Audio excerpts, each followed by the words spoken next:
pasamos a el estudio de nuestra lección.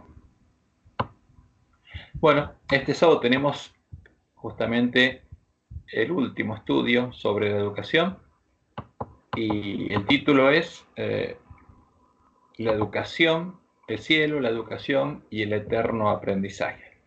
Y bueno, es un tema muy interesante. ¿Por qué? Porque nosotros siempre vamos a estar estudiando. Y hay una cosa importante, o sea, el estudio de la lección que se enfoca en la continuidad eterna de nuestra educación, en nuestro eterno aprendizaje, cuando haya finalizado el gran conflicto. Y esa educación y aprendizaje es el que Dios tenía preparado para Adán y Eva cuando los creó, y estará compuesto de cosas que no hemos visto ni podemos llegar a imaginar, cosas que no han subido a corazón de hombre, como dice el versículo de memoria que está en 1 Corintios 2:9. Ahora bien, como está escrito, cosas que ojo no vio, ni oído yo, ni han subido en corazón de hombre, son las que Dios ha preparado para los que le aman. Y como le indica Elena, el cielo es una escuela, siempre lo fue, o sea, siempre fue una escuela el cielo, porque los seres creados por Dios siempre están aprendiendo, ¿no? Desde que los primeros seres fueron creados, ¿no? Incluyendo a Satanás, porque Satanás estaba al otro lado de Dios y ahí iba aprendiendo como todos sus hermanos, y Dios es el maestro de esa escuela. Y en Edén, Dios estableció una filial de esta escuela, la escuela del cielo, en la cual Él educaría a sus hijos. ¿A quién? Adán y Eva, porque Adán y Eva tenían la oportunidad de ser educados por Dios, de obtener el conocimiento que venía del árbol de la vida, que es un símbolo de Dios, justamente ese conocimiento que lleva a la vida, o podían elegir tener el otro conocimiento, el conocimiento de la ciencia, el bien y el mal, que los llevaría a la muerte. Y en el cielo, todos los redimidos tendremos el privilegio de seguir siendo educados en la escuela de Dios, como ya dice, esta cita está en nuestra lección y está en la educación, página 301. El cielo es una escuela. Su campo de estudio es el universo, ¿no? Porque los hijos de Dios estudian la creación de Dios. Su maestro, ¿quién es? Es Dios, el ser infinito, ¿no? En Edén fue establecida una filial de esa escuela y una vez consumado el plan de redención, se reanudará la educación en la escuela del Edén. O sea, podremos alcanzar el conocimiento para el cual Dios había creado al hombre. Es lo hermoso que Dios nos dice. Esta es una de las cosas preparadas para nosotros, como lo dice el versículo de memoria. Hay un micrófono abierto por ahí. Para los hombres que aman a Dios. O sea, fíjense, son las cosas que Dios ha preparado para los que le aman. Eso lo dice el versículo de memoria. Estas son las que Dios ha preparado para quién, para los que le aman, porque todos los redimidos van a ser los que aman a Dios, conocen a Dios y lo aman, por eso guardan sus mandamientos y quieren estar con Él. Estos van a ser los redimidos de Jehová, los que aman a Jehová. Y en Apocalipsis 21:4 leemos, enjugará a Dios toda lágrima de los ojos de ellos, y ya no habrá muerte, ni habrá más llanto, ni clamor, ni dolor, porque las primeras cosas pasaron.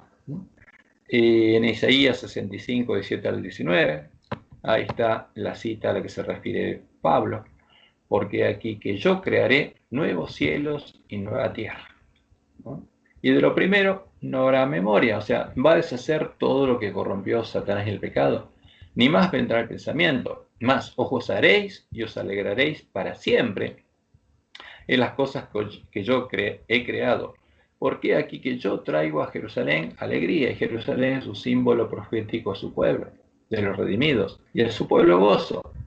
Y me alegraré con Jerusalén, y me gozaré con mi pueblo. Y nunca más se oirán en ella voz de lloro ni voz de clamor. Entonces, este es el fruto, la educación eterna que, como hay varias citas en nuestra lección, Dios nos va a dar. Y vamos a ir creciendo por la eternidad.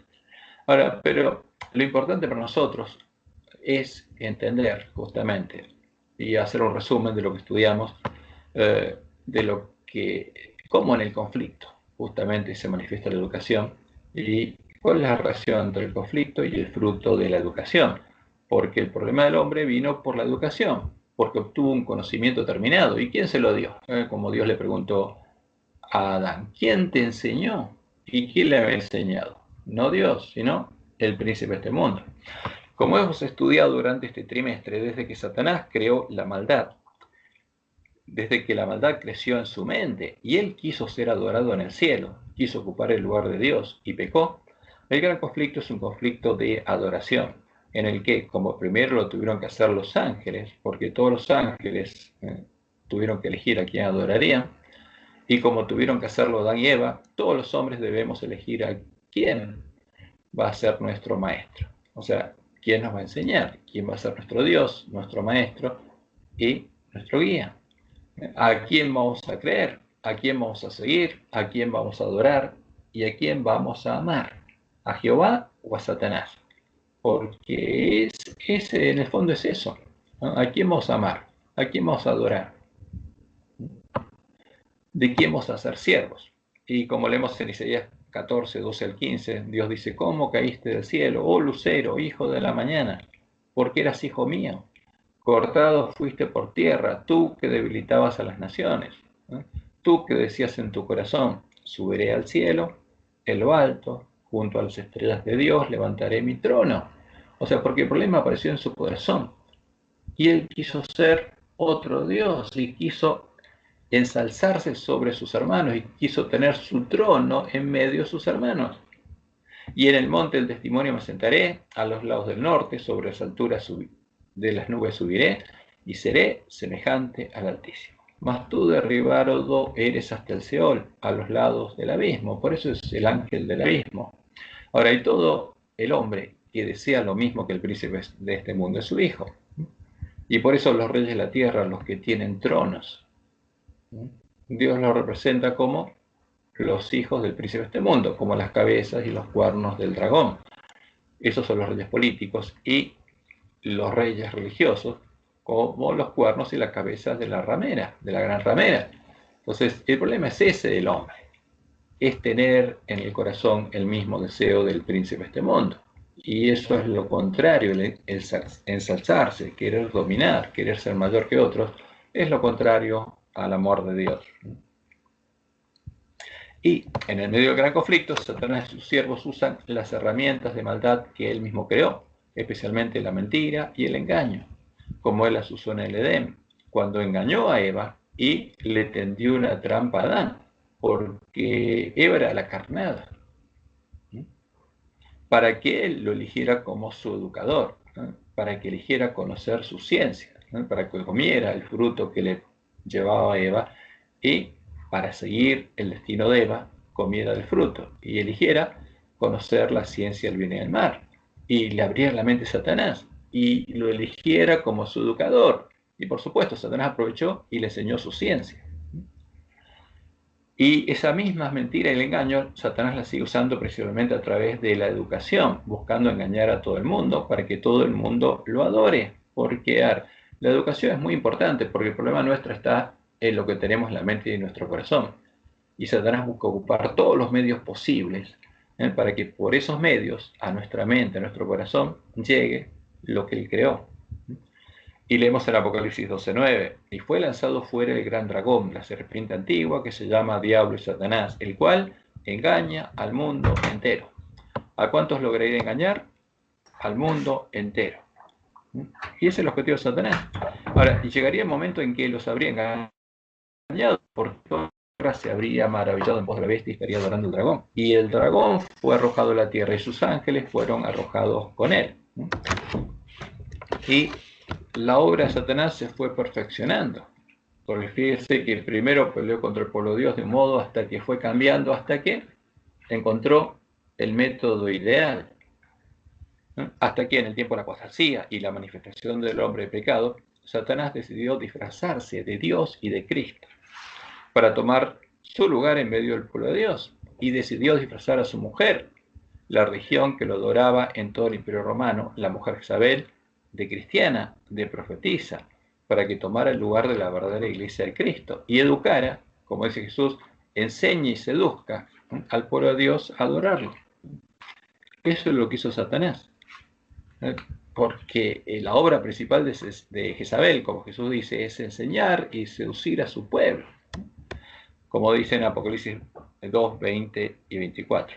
Pero tengo unas pocas cosas contra ti, que toleras que esa mujer Jezabel, que se dice profetiza, enseña y seduzca. ¿Qué hace? Enseña y seduce a mis siervos a fornicar y a comer cosas sacrificadas a los ídolos, ¿no?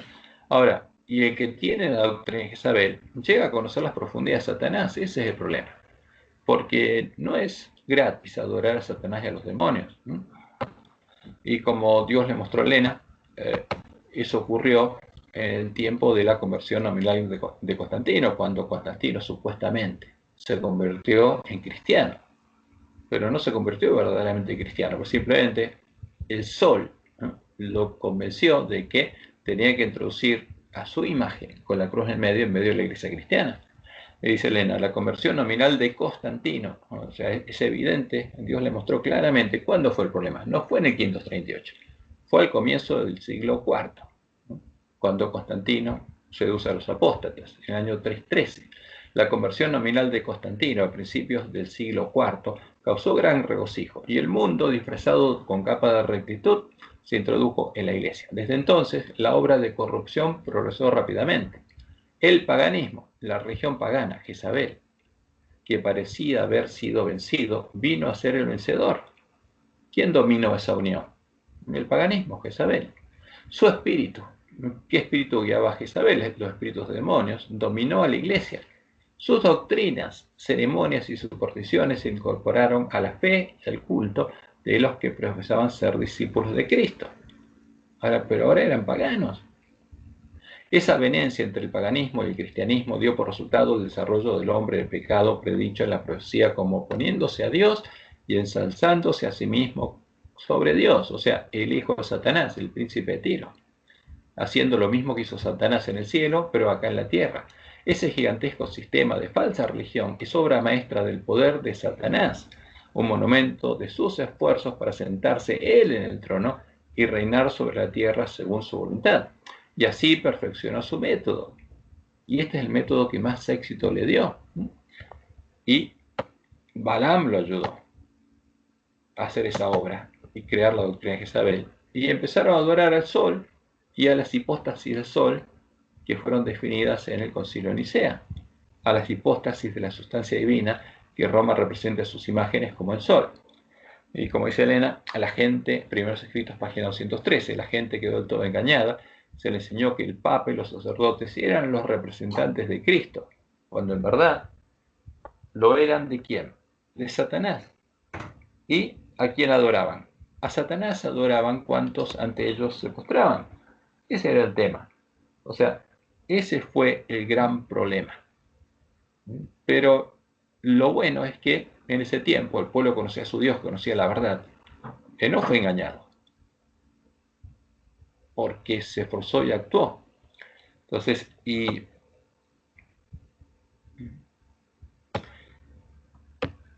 bueno, pero sigamos adelante con nuestro estudio. Como Dios le había anunciado, la principal obra de la Iglesia de Roma, la mujer Isabel, es educar en la adoración de Satanás. Y podemos ver que el lugar es como la provincia de Salta. O sea, si alguno fue a Salta y preguntó, casi todas las escuelas existentes son escuelas católicas. Casi no hay escuelas del Estado, porque eso lo pasaba en la colonia y ahí se mantiene. Es increíble cómo se mantiene. Por supuesto, esta es la obra de los diferentes centros de educación del mundo entero, ¿no?, incluidos los que no son religiosos, que en el fondo son dirigidos desde el mismo centro de poder. Y esta es la obra y la misión de los siervos de Jezabel, los lobos que vendrían a nosotros vestidos de ovejas. ¿Para qué? Para educarnos. No viene otra cosa que para educarnos en la adoración del mismo Dios y el mismo Jesús al que ellos adoran, y hacernos entrar por la puerta ancha de la sinagoga de Satanás, como Jesús nos advirtió. Y como Dios le mostró a Elena, porque esa es la misión de los lobos vestidos de ovejas. ¿Quiénes son los lobos? Los mismos que fueron a corromper a la iglesia protestante y la hicieron caer. Pasados los primeros triunfos de la Reforma, dice Elena, Roma reunió nuevas fuerzas con la esperanza de acabar con ella.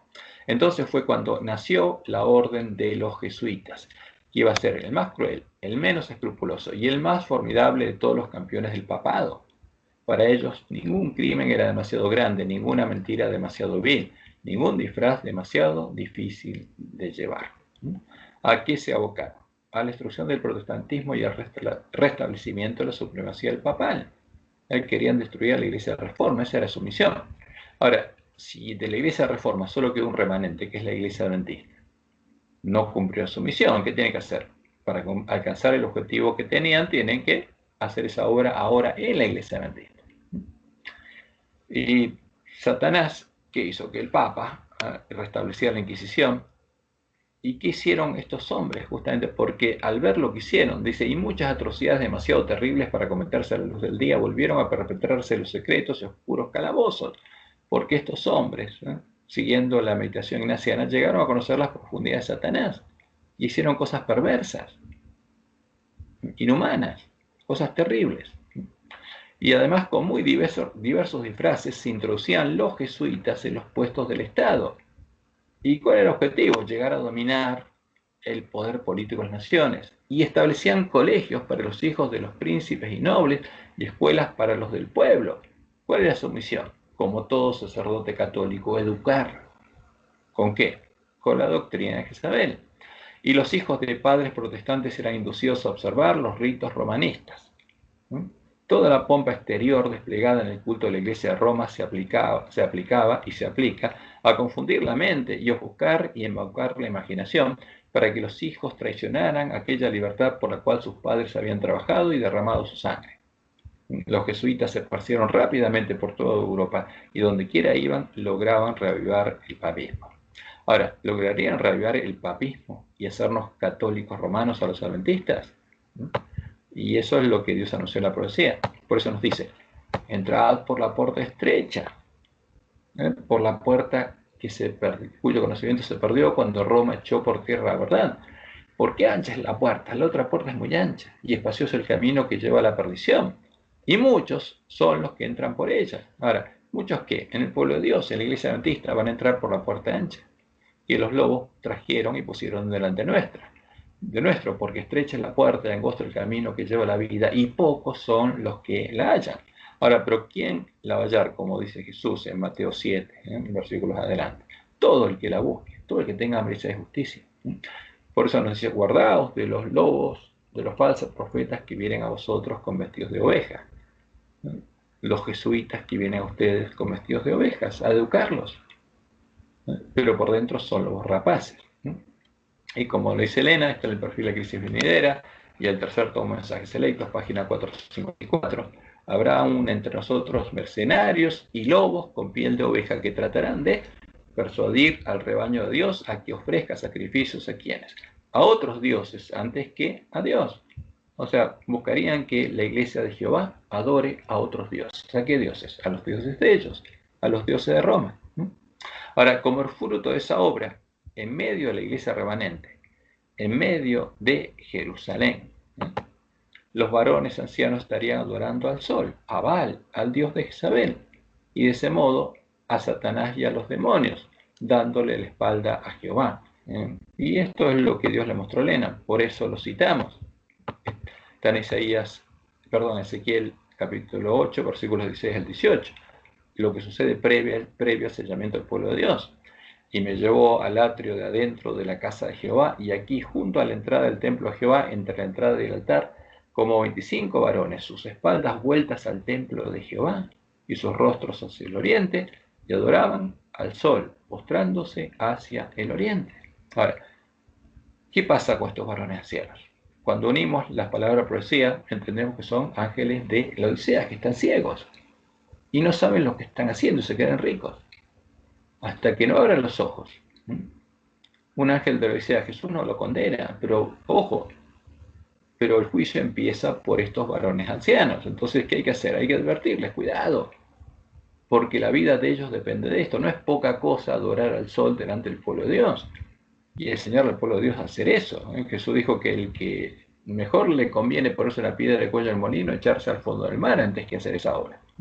Y me dijo, ¿no has visto, hijo de hombre? ¿Es cosa liviana para la casa de Judá hacer las abominaciones que hacen aquí? Después que han llenado de maldad la tierra, se volvieron a mí para irritarme. He aquí que aplican el ramo a sus narices. Pues también yo procederé con furor. Va a llegar el tiempo de la ira sobre mi pueblo, y no perdonará mi ojo, ni tendré misericordia, y gritarán a mis oídos con gran voz, y no los oiré. Y esa también, justamente, es la obra, y esa es también la principal obra que debe hacer y está haciendo el falso profeta. O sea, porque el falso profeta se une a Roma para hacer la misma obra. Y el falso profeta son las iglesias protestantes caídas que ya se unió a Roma en puntos comunes de doctrina. Y la misión de ellos es educar al mundo entero para que adore a la imagen a la que Roma adora y llama Dios y Cristo. Y el mensaje del tercer ángel nos dice que no adoremos. Y dice Elena en Testimonios Ministros, página 16. Satanás tiene una gran confederación, su iglesia. No son los paganos, es su iglesia. Cristo la llama la sinagoga de Satanás, porque se llaman cristianos, porque esos miembros son los hijos del pecado. Los miembros de la iglesia de Satanás han estado constantemente trabajando para desechar la ley divina y confundir la distinción entre el bien y el mal. Satanás estará trabajando con gran poder en los hijos de desobediencia y por medio de ellos para exaltar la traición y la apostasía como verdad y lealtad. Esa es la misión del falso profeta. Enseñar la mentira como verdad. Y en este tiempo, el poder de su inspiración satánica está moviendo a los instrumentos vivientes para llevar a efecto la gran rebelión contra Dios que comenzó en el cielo. Y como Jesús dice en Mateo 24, dice 14, 16, y será predicado este evangelio del reino, o sea, la verdad echada por tierra, para testimonio de todas las naciones, y entonces vendrá el fin. ¿Y qué va a pasar? Y ahí va a venir Satanás. O sea, el Jesús, el que adora Roma y los protestantes, va a venir. Por tanto, dice Jesús, cuando veáis en el lugar santo la abominación desoladora de que habló el profeta Daniel, y acá se refiere a Daniel 12, el que le entienda, porque en Daniel 11 habla de la introducción de la abominación, y aquí la aparición de la que habla Daniel 12. Entonces, los que estén en Judea huyan a los montes. O sea, ¿a qué se refiere Daniel 12? Como Jesús lo interpreta. A la venida de Satanás cuando llegue el fin. Y Jesús fue claro en Mateo 24. Entonces, si algunos dijeren, mirad, aquí está el Cristo, mirad, allí está, no lo creáis, porque no soy yo. Así que si os dijeren, mirad, está en el desierto, no salgáis, o mirad, está en los aposentos, no lo creáis. Vino Jesús, Cristo ha venido, no lo crean. Porque como el relámpago que sale del oriente y se muestra hasta el occidente, así será también la venida del Hijo del Hombre. Porque Satanás viene antes que caigan las plagas y Jesús viene después de las plagas. Y Satanás viene a reinar supuestamente la tierra. Y Jesús no. En esta época muy selena, en Eventos de los Últimos Días, página 172, que es tomado de testimonios para los ministros, en esta época aparecerá ¿quién? El anticristo, como si fuera el Cristo verdadero. Y entonces la ley de Dios será completamente invalidada en las naciones de nuestro mundo. La rebelión contra la santa ley de Dios habrá llegado a su completa maduración. Pero el verdadero director de toda esta rebelión es ¿quién? Es Satanás, vestido como ángel de luz. O sea, el pueblo adventista sabe, o sea, si abre los ojos, estudia los testimonios que Dios nos dio, tiene que saber que esas iglesias adoran a Satanás. Ahora, mientras está dormido y lo educan los lobos, no. Pero justamente Dios dejó estos testimonios para abrirnos los ojos. Porque el verdadero director de toda esta rebelión es Satanás, vestido como ángel de luz. Los hombres serán engañados y los exaltarán al lugar de Dios y lo edificarán. Y ahí la omnipotencia se interpondrá contra quienes, contra las iglesias apóstatas, Roma y las iglesias protestantes caídas, que se unen para exaltar a Satanás, y se pronunciará la sentencia, por lo cual en un solo día vendrán sus plagas, muerte, llanto y hambre, y será quemada con fuego la gran Babilonia, que está formada por la unión de estas iglesias apóstatas, porque poderoso es Dios el Señor que la juzga. Y en Apocalipsis 16, 1 y 2 leemos, oí una gran voz que decía desde el templo de los 7 ángeles, id y derramad sobre la tierra las 7 copas de la ira de Dios. Fue el primero y derramó su copa sobre la tierra y vino una úlcera maligna y pestilente sobre los hombres que tenían la marca de la bestia y que adoraban su imagen. O sea, las plagas empiezan a caer recién después que se predicó el fuerte pregón. Y todos los hombres eligieron recibir el sello de Dios o la marca de la bestia, adorar a Jehová o adorar a la imagen a la que adora la bestia. Y Apocalipsis 19:20 nos muestra el final de la bestia y el falso profeta. Y la bestia fue apresada y con ella el falso profeta. que había hecho delante de ella, las señales con las cuales había engañado a los que recibieron la marca de la bestia y habían adorado su imagen.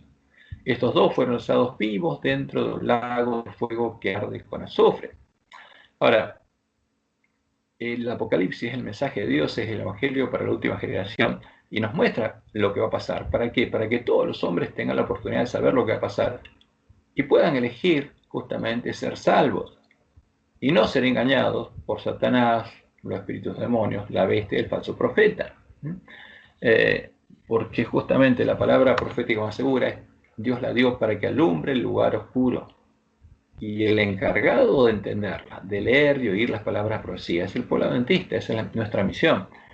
Y después de entenderlas, nuestra misión es guardarlas, es predicarlas. Por medio de la educación, fíjense qué importante es para Satanás la educación, que todos sus siervos son educadores.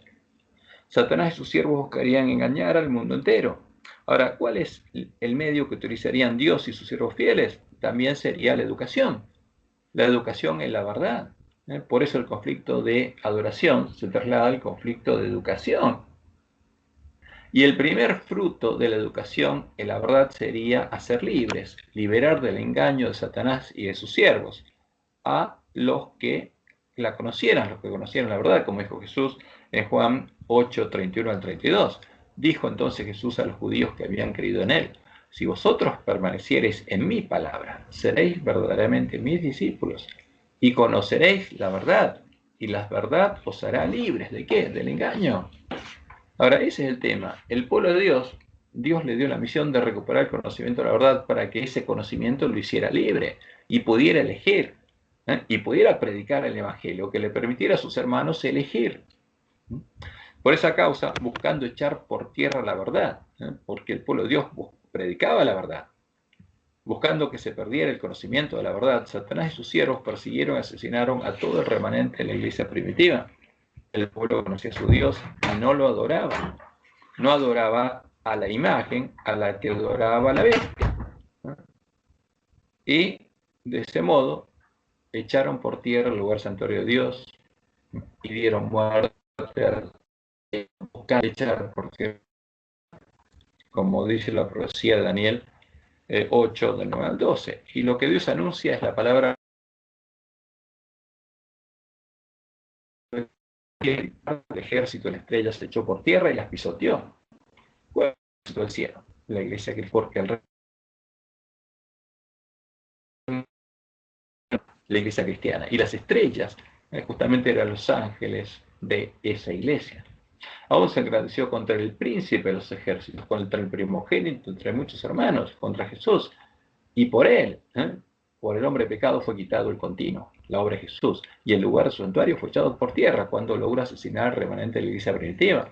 Y a causa de la prevaricación le fue entregado el ejército junto con el continuo y echó por tierra la verdad. Y la profecía se cumplió. Ahora, el pueblo de Dios que quedó cautivo en Babilonia, ¿conocía la verdad? No, porque la verdad fue echada por tierra. ¿Un católico conoce la verdad? No.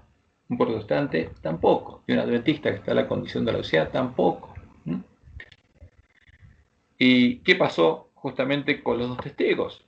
Justamente en esos 1260 años que Dios sostuvo a la iglesia del desierto, estos dos testigos profetizaron a sus manos.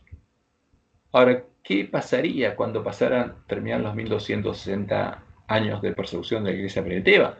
Cuando hayan acabado su testimonio. ¿Por qué? Porque la iglesia cristiana verdadera dejó de predicar. La bestia que sube el abismo hará guerra contra ellos y los vencerá y los matará. Y estarían muertos. Y esto es parte de la revelación de Jesús. Y él nos dijo: cuidado con que alguien quite o agregue estas palabras. Si la profecía dice estarían muertos. Porque hay muchos que quieren negar estas palabras. Y están quitando las palabras profecía. Y Jesús dice: cuidado, no lo hagan. Y sus cadáveres estarán en la plaza de la grande ciudad que en sentido espiritual se llama Sodoma y Egipto, en medio de Roma, donde también nuestro Señor fue crucificado. ¿Estaría dónde? En el atrio, símbolo del lugar donde están los pecadores, donde murió Jesús. Y pasó, claro que pasó. Ahora, Dios nos muestra lo que pasó para que sepamos lo que tenemos que hacer. Por nuestra misión es que reparar nuestras lámparas, observar, estudiar detenidamente a los dos testigos hasta que los dos testigos vuelvan a la vida en nuestras manos. Estos hechos fueron los que dieron origen a nuestra misión. Somos el pueblo que debe deshacer la obra de Satanás y del hombre de pecado. Primero, recuperando el conocimiento de la verdad y luego, de que la verdad nos haga libres, predicándola en el mundo entero para preparar el camino a la segunda venida de Jesús. Entonces, fíjense que la educación es el centro del conflicto y nuestra misión es educar. Cuando alguien conoce la verdad, tiene que mostrarse la otra, tiene que educarlos, tiene que mostrar la diferencia entre la verdad y la mentira, tiene que deshacer la obra de educación de los lobos y de la bestia del falso profeta. ¿Y cuál es la promesa de Dios? Dios prometió que Él nos educaría. Esa es la educación prometida en el Evangelio del Reino de Dios. En el Evangelio del Reino de Dios, Dios prometió redimirnos de la esclavitud del pecado, de las consecuencias de que la ciencia del bien y el mal, la ciencia creada por Satanás en su mente, o sea, el conocimiento del mal, la maldad, el pecado, se alojara en nuestras mentes y en nuestros corazones. Porque eso es lo que contaminó a Adán, lo que Satanás metió en la mente y el corazón de Adán, transformándonos en árboles malos, en panes cocidos con levadura, cocidos con pecado, y empezar a dar frutos malos en nosotros, malas obras, obras de pecado, transformándonos en hijos del príncipe de este mundo, de hijos de Dios, en hijos del príncipe de este mundo, en hacedores de maldad. Ahora, Dios quiere librarnos de eso, como dijo Jesús. El problema nuestro, ¿dónde está?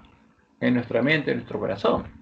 El tesoro que tenemos en el corazón. El hombre bueno, del buen tesoro del corazón saca buenas cosas. ¿De dónde Dios saca las buenas cosas? De lo que tiene el corazón, de la ley que tiene escrita en la mente del corazón. Y el hombre malo, y el principal malo es Satanás, del mal tesoro saca malas cosas. Ahora, y si ese tesoro llega a nosotros, nos transformamos en hombres malos.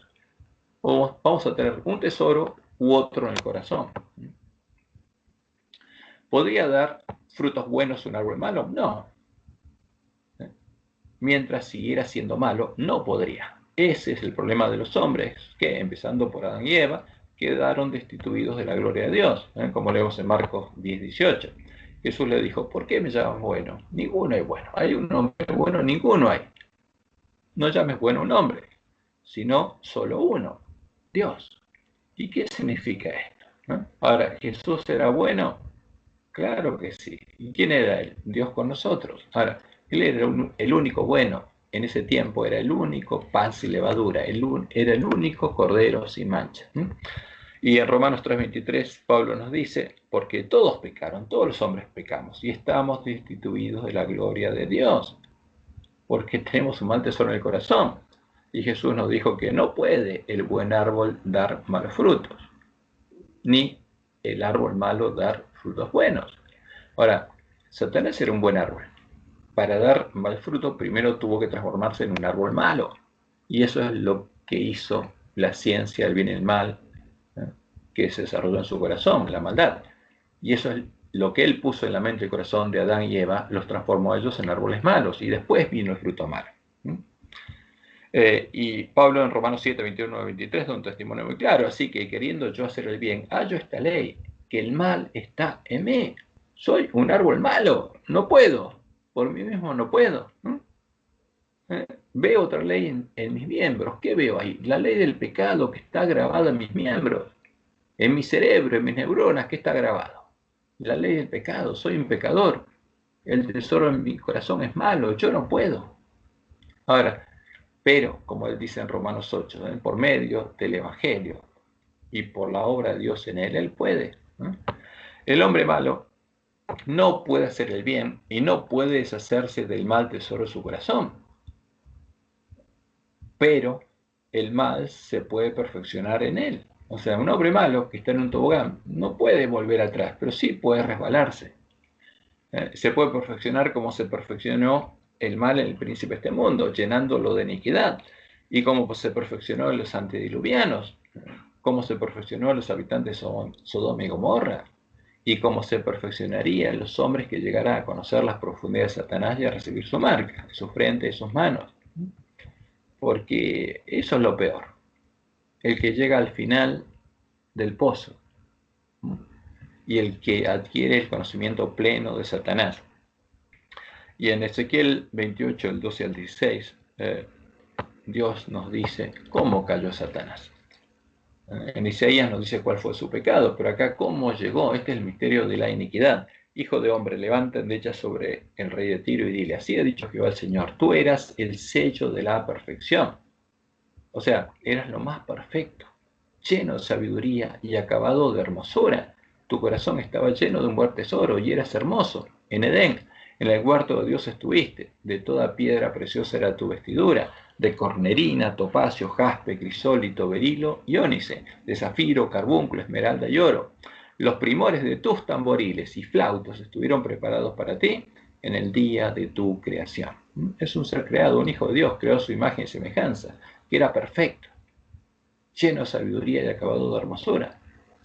Tú, querubín grande, protector, un querubín, un ángel protector, yo te puse en el santo monte de Dios, allí estuviste, en medio de las piedras de fuego te paseabas, perfecto eras en todos tus caminos, en todos tus pensamientos, desde el día en que fuiste creado, hasta que se halló en ti maldad. Tenías un tesoro perfecto en tu corazón. Ahora, ¿cómo surgió en él la maldad? ¿Cómo él creó la maldad? Dios no lo explicó, por eso lo llama el misterio de la iniquidad. Las cosas reveladas son para nosotros, pero estas cosas que Dios nos explicó, no tenemos que meternos, simplemente creer en lo que Él nos dijo, que Satanás creó la maldad, y no existía la maldad. A causa de la multitud de tus contrataciones, fuiste lleno de iniquidad, se llenó de maldad, y pecó. Por lo que yo te eché del monte de Dios y te arrojé de entre las piedras de fuego, oh querubín protector. ¿Y qué pasó con los antediluvianos? O sea, un proceso en el que Satanás se llenó de iniquidad y lo mismo los hombres. Y Dios tuvo que destruirlos, como después destruyó a Sodoma y Gomorra.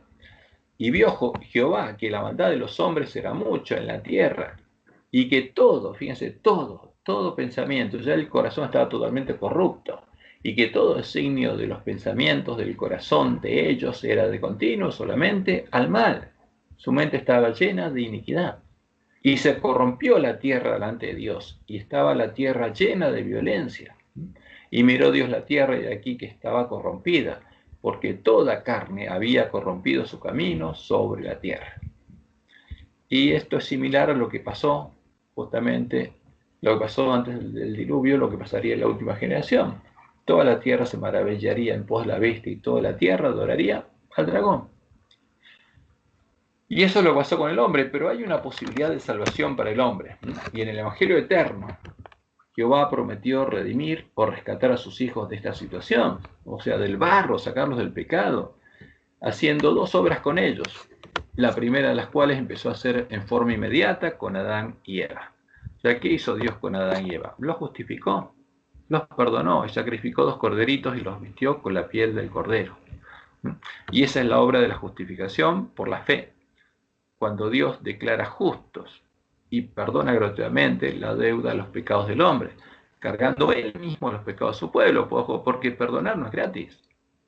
Si uno quiere que una persona tiene una deuda, no la tenga más, y tiene que, para que esa persona obtenga que perdonar esa deuda, uno comprometerse a pagarla, porque la deuda existe, y como Dios mismo dice, Él cargó los pecados de su pueblo, y se comprometió a pagar por la deuda contraída por perdonar los pecados a sus hijos, para poderse declarado justo en su juicio, porque Dios perdona y carga los pecados. ¿Y cómo paga? En vez de que nosotros paguemos el juicio, Él tiene que pagar.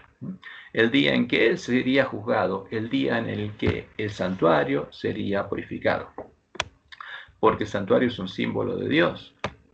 Y leemos en Éxodo 34, del 5 al 7. Y Jehová descendió en la nube y estuvo allí con él, proclamando el nombre de Jehová. Con Moisés, y pasando Jehová por delante de él, proclamó, Jehová, Jehová, fuerte, Dios fuerte, el Padre eterno, fuerte, misericordioso y piadoso, tardo para la ira, porque la ira de Dios viene al final, cuando se acabe el año de la buena voluntad de Jehová. Y grande en misericordia y verdad, que guarda misericordia a millares, que perdona la iniquidad, la rebelión y el pecado. O sea, ¿para qué el pueblo va a Dios? ¿Para que Él lo perdone? Porque Él es tardo para la ira y está esperando que vayamos a Él para perdonar. porque el que perdona es Dios, que perdona la iniquidad, la rebelión y el pecado, y que de ningún modo tendrá por inocente al malvado. ¿Quién es el malvado? El que no quiere ser salvo, el que ama la maldad y no va a la presencia de Dios para que Dios lo perdone, y que visita la maldad de los padres sobre los hijos y sobre los hijos de los hijos hasta la tercera y cuarta generación. ¿Para qué? Para hacer misericordia como ellos, como dice después de los 10 mandamientos. Porque cuando Dios visita es para hacer misericordia. Y en Isaías 43, 23, 25, él dice a su pueblo lo que pasa cuando su pueblo va al templo a pedir perdón y lleva un sacrificio, cosa que él no quiere. Misericordia quiero y no sacrificios. No quiero gente que haya pecado y necesite ser perdonada, pero por amor Dios los perdona, porque esa es la ley de la gracia. No me trajiste a mí, dice Jehová, los animales de tus holocaustos, ni a mí me honraste con tus sacrificios. No te hice servir con ofrenda, ni te hice fatigar con incienso. No compraste para mí caña aromática por dinero, ni me saciaste con la grosura de tus sacrificios, sino pusiste sobre mí la carga de tus pecados. ¿Qué le está diciendo Dios a su pueblo? Ahora, cuando yo te perdono y traes una ofrenda, no es para una ofrenda para mí, es simplemente es lo que yo te pedí que hicieras para poder perdonarte. ¿Y cuál es el resultado? Ese pecado que yo quito de vos queda puesto sobre mí y yo tengo que pagarlo. Pusiste sobre mí la carga de tus pecados, me fatigaste con tus maldades. Yo soy el que borro tus rebeliones por amor de mí mismo y no me acordaré de tus pecados, porque una vez que te los perdoné, ya está. Yo tengo que pagarlo, pero nunca más se te va a reclamar. Y como dice Isaías 5:16, pero Jehová de los ejércitos será exaltado en juicio. El Dios santo será santificado con justicia. Ahora, pero ¿cuál es la justicia con la que Dios sería santificado? ¿Cuál sería la justicia de Dios? ¿Cuál es su justicia? Y es la sangre del Cordero, con la cual el santuario será purificado.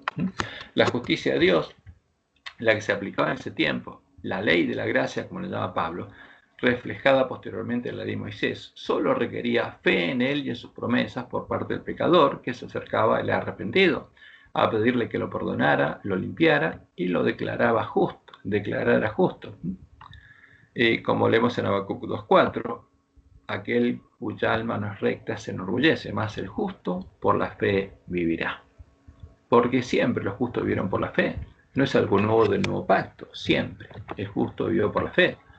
Como leemos en Hebreos 11:4-6, por la fe Abel ofreció a Dios más excelente sacrificio que Caín. ¿Qué hizo Abel? Hizo lo que Dios le pedía en la ley de la gracia para ser perdonado y llevó un corderito. Ahora, pero la sangre de ese corderito no lo perdonó. La fe en Dios es lo que hizo que él fuera justificado, por lo cual alcanzó testimonio de que era justo, dando Dios testimonio de sus ofrendas, y muerto aún habla por ella. Por la fe Enoc fue traspuesto para no ver la muerte, y no fue hallado porque lo traspuso Dios. Y antes que fuese traspuesto, tuvo testimonio de haber agradado a Dios. Pero sin fe es imposible agradar a Dios, porque es necesario que el que se acerca a Dios, a Jehová, crea que le hay y que es galardonador de los que le buscan. Ese es el tema. Siempre la justificación es por la fe. Y la ley de la gracia sigue vigente en nuestros días para todo el que se acerca a Dios arrepentido, como leemos en Romanos 2:13. Porque no son los oidores de la ley. ¿De qué ley? La ley de la gracia. Los justos ante Dios, sino los hacedores de la ley serán justificados. ¿De qué ley está hablando Pablo acá? De la ley de la gracia, la que establece lo que Dios nos pide que hagamos para ser justificados. Y seremos justificados de qué? De nuestros pecados, de haber violado la otra ley, la ley moral, porque las dos fueron dadas juntas, la ley moral y la ley de la gracia. La ley moral nos muestra nuestro pecado y la ley de la gracia nos muestra el camino a la salvación, cómo esos pecados pueden ser perdonados por Dios, porque para eso Dios nos da la ley moral, para que tengamos conciencia de nuestros pecados, nos arrepintamos y Él nos pueda limpiar. Y como dice Pablo en Romanos 8:33-34, había un nuevo sacerdocio, pero la ley era la misma. ¿Quién acusará a los escogidos de Dios? Dice él. Dios es el que justifica, Dios seguía justificando. ¿Quién es el que condenará? Cristo es el que murió, Cristo es el Cordero de él. más aún el que también resucitó, el que además está a la diestra de Dios, el que también intercede por nosotros. O sea, Dios justifica y Jesús es nuestro sacerdote. ¿Y qué sangre nos limpia de pecado? La sangre del Cordero. ¿Y quién nos perdona? Es Dios, porque con esa sangre nuestros pecados son trasladados al santuario y Dios los carga. ¿Hasta qué? Hasta el día en el que el santuario será purificado.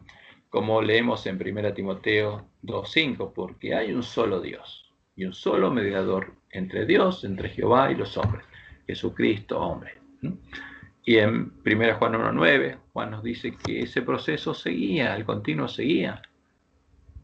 Y ese continuo es el que quitaría el hombre de pecado. Si confesamos nuestros pecados, Él es fiel y justo para perdonar nuestros pecados y además, no solamente para perdonarnos, sino limpiarnos de toda maldad, porque Dios estaba limpiando a sus hijos, como había prometido en el nuevo pacto, en la promesa del nuevo pacto.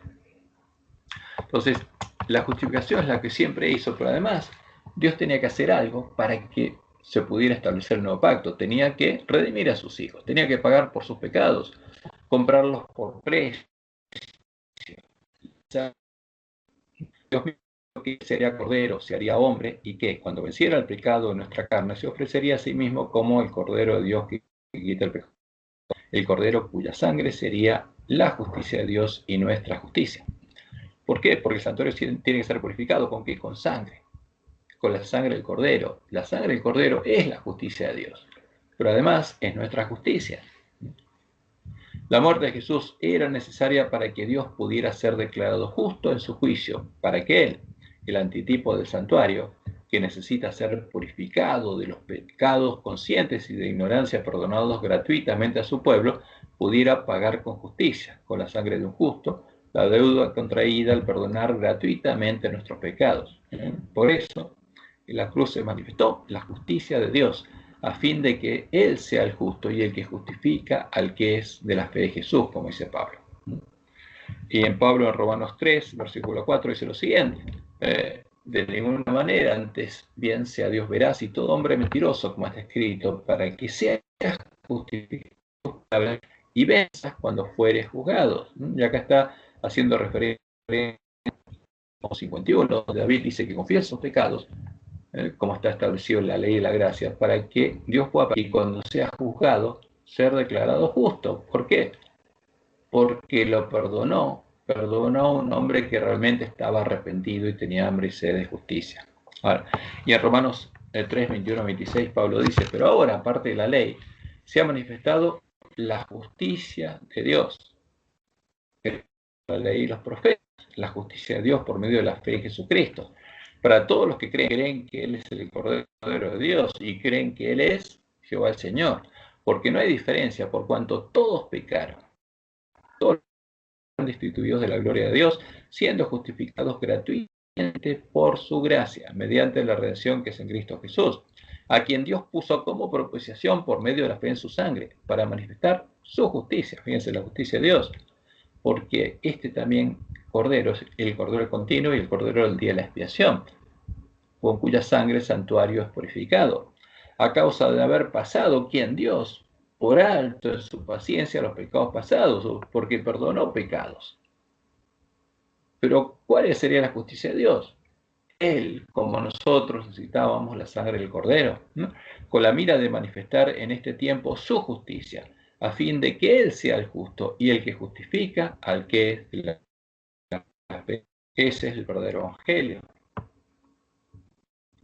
Sin la sangre de su cordero, simbolizado por el macho cabrío y a la suerte por Jehová, con cuya sangre se purificaba el santuario, Dios no podría ser declarado justo y el santuario no podría ser purificado de todos los perdonados, de todos los pecados perdonados por su pueblo.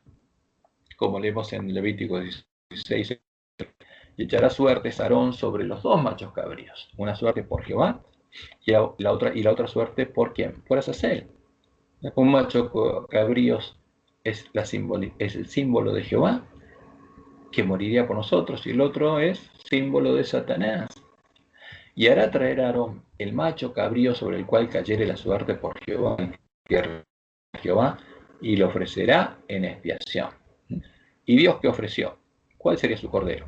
el cordero que lo representa a él. Sería él mismo hecho hombre. Es Emmanuel, Jehová con nosotros. Es Jehová hecho hombre, que triunfó como cordero para poder ser un cordero sin mancha y redimirnos. El macho cabrío que muere por nosotros para la expiación de nuestros pecados es símbolo de Jehová, porque Padre, nuestro Creador, es nuestro Redentor, ya que fue Él el que se hizo hombre, para poder vencer al pecado de la carne y llegar a ser un cordero adulto y sin mancha, que pudiera tomar nuestro lugar, morir por nosotros y pagar el precio de nuestra redención. En cambio, el otro macho cabrío es símbolo de Satanás. Ahora, ¿qué pasó en el tiempo de la apostasía? Satanás se quiso hacer pasar por el macho cabrío que representa a Jehová, por Jesús. Eso es lo que hizo Satanás.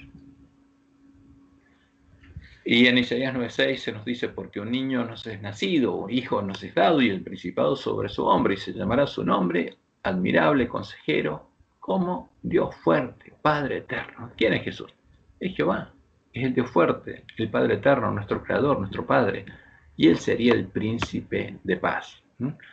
Isaías 43 es claro, vos que clama en el desierto, preparad camino a Jehová. ¿A quién le preparó el camino Juan? A Jehová. Enderezad calzada de la soledad a nuestro Dios. Y Isaías 47 también, 47:4 es claro también, nuestro Redentor, Jehová del ejército su nombre, el Santo de Israel. Por eso los demonios que lo sabían decían, yo sé quién eres, el Santo de Israel.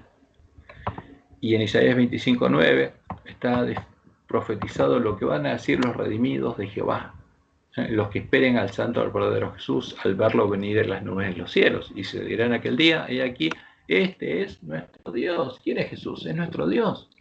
Le hemos esperado y nos salvará. Este es Jehová a quien hemos esperado. Ese tiene que ser nuestro testimonio. Era el testimonio de los miembros de la iglesia primitiva, que creían y confesaban con su boca que Jesucristo es Jehová el Señor, que Jehová el Señor era su Dios y su Redentor, y nos gozaremos y nos alegraremos en su salvación.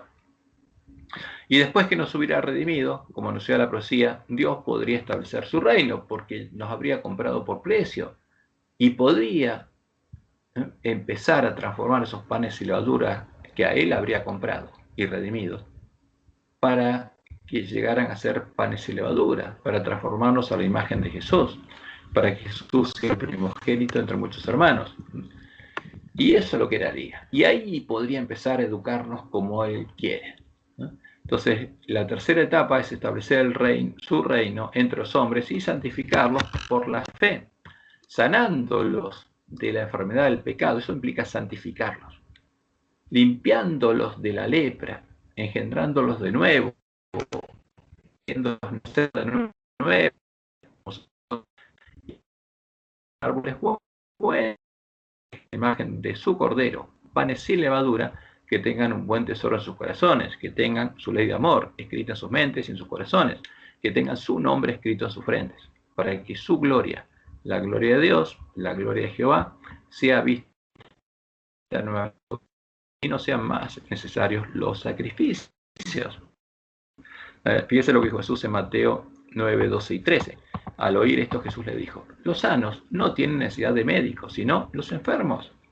Ustedes están enfermos. Id pues y aprended lo que significa misericordia quiero, no sacrificio. ¿Quién necesita? Bueno, pero el que tiene misericordia en el corazón y está sano, no necesita sacrificio. Porque no he venido allá. La obra de santificación, la obra de la restauración de su imagen, de la imagen de Dios en nosotros, sería hecha por Jehová, por nuestro Dios y Padre, y Él la haría de nuestra educación, como cuando se encargó de la educación de Jesús, y a través de una nueva creación, para que, como Jesús, tengamos su ley escrita en nuestro corazón. Porque la profecía es clara, en Salmos 48, Dios anunció por qué Jesús vencería. Porque el placer de Jesús sería hacer la voluntad de su Padre, porque eso es lo que tendría en el corazón, no tendría otra cosa, no tendría que luchar entre hacer lo que tiene en su corazón o lo que es la voluntad de Dios, porque la ley de Dios estaría escrita en su corazón. Me complazco en hacer tu voluntad, oh Dios mío. Jesús le diría a su Padre, y tu ley está escrita en medio de mi corazón. Ahora, cuando eso pasara con nosotros, podríamos nosotros tener el mismo testimonio que Jesús. Y en Juan 6, 44, 45, Jesús dijo lo siguiente: ninguno puede venir a mí si el Padre que me envió no le trajere. Y yo le resucitaré en el día postrero. Escrito están los profetas, y serán todos enseñados por Dios, por Jehová. Así que todo aquel que oyó al Padre y aprendió de él, viene a mí. O sea, ¿cuál es la misión del Padre con nosotros? Enseñarnos, educarnos. Primero, para llevarnos a Jesús, para mostrarnos cuál es el camino, y después para guiarnos en ese camino. Como dice Isaías 54:13, la promesa a Jerusalén. Y todos tus hijos serán enseñados por Jehová, y se multiplicará la paz de tus hijos. Entonces, ¿quién sería nuestro educador? El mismo educador de Jesús. Por eso podríamos llegar a reflejar la imagen de Jesús, pero solo podría hacerlo luego de redimirnos. Esa es la promesa del nuevo pacto. Y como dice Juan 1, del 10 al 11, en el mundo estaba y el mundo por él fue hecho, pero el mundo no le conoció. A lo suyo vino y los suyos no le recibieron. Mas a todos los que le recibieron, a los que creen en su nombre, a los que creen que Él es el hacedor del mundo, que es Jehová, que es nuestro creador, que se hizo hombre, les dio potestad de ser hechos hijos de Dios, los cuales no son engendrados de sangre, ni de voluntad de carne, ni de voluntad de varón, sino de Dios. Y por eso abrió un nuevo nacimiento. Una vez que Dios nos redimiera, podría transformarnos de nuevo su imagen, pero lo primero que tendría que hacer es engendrarnos de nuevo. Tendríamos que nacer de nuevo de Él y empezar a crecer hasta alcanzar la estatura de Cristo. Y eso es lo que anunciaba Oseas 6, 1 al 3. Y decía, venid y volvamos ¿a quién? A Jehová, volvámonos a Jehová, volvámonos de la apostasía, volvamos a Jehová. Porque Él arrebató y nos curará, hirió y nos vendará. Nos dará vida después de 2 días. En el tercer día nos resucitará. ¿Con quién? Con Jesús. Y viviremos delante de Él. O sea, podemos entrar al templo de Dios y vivir la presencia de Dios. Y conoceremos y proseguiremos en conocer a Jehová. Y ahora sí vamos a conocer a nuestro Dios, ¿no?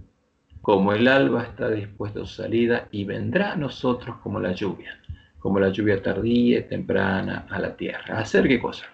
La promesa, cumplir la promesa del nuevo pacto. Como leemos en Jeremías 31, 33 al 34. Pero este es el pacto que haré con la casa de Israel después de aquellos días, después que los haya redimido, dice Jehová. Daré mi ley en su mente y la escribiré en su corazón. O sea, voy a quitar el mal tesoro y voy a poner mi tesoro, mi ley, en la mente y el corazón de ellos. ¿Para qué? Para que ellos puedan seguir mis caminos. Y yo seré ellos por Dios, y ellos me serán por pueblo. Y no enseñará más ninguno a su prójimo ni ninguno a su hermano diciendo, conoce a Jehová, porque todos me conocerán, desde el más pequeño de ellos hasta el más grande, dice Jehová. Porque perdonaré la maldad de ellos y no me acordaré más de su pecado. ¿No? Por eso la iglesia primitiva era el pueblo que conocía a su Dios, porque Dios estaba haciendo esta obra.